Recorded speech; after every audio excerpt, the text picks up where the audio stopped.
All right. Again, Super T Sigma of Sigma Programming.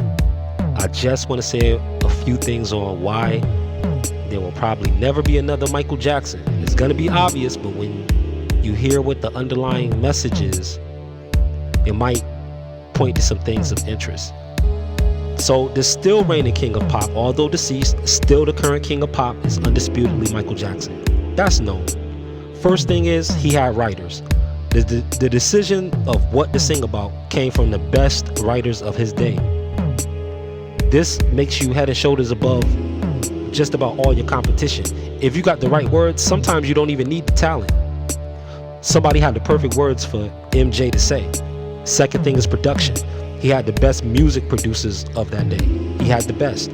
People who understand music theory and chords and scales and rhythm and how they affect emotionality and influence human mood. These folks had like PhDs in this stuff.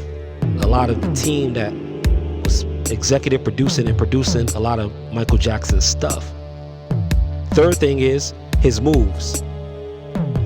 While the most obvious, there's some gems in it. His moves, they made him single-handedly, right?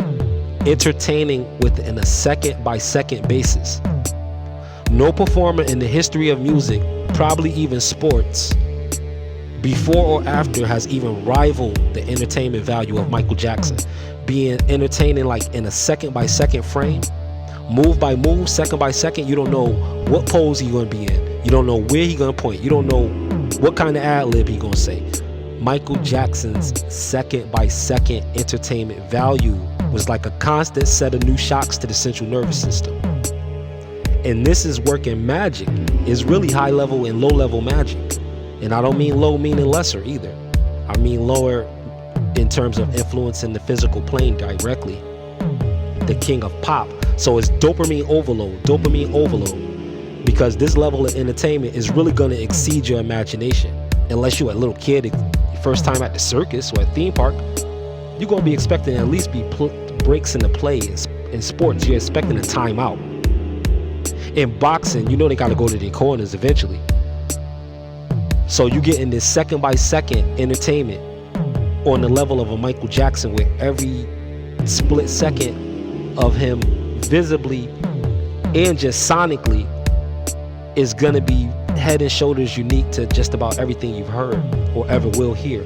And he did this for every single second that he either sung or performed, with both his words and his movements. So right after that, he just takes off from there. And who better to have the best music producers and writers behind and best executives behind? Trends, what we call trends, that's just a slow motion version of pop's effects. Michael Jackson knew how to pop every single second he performed.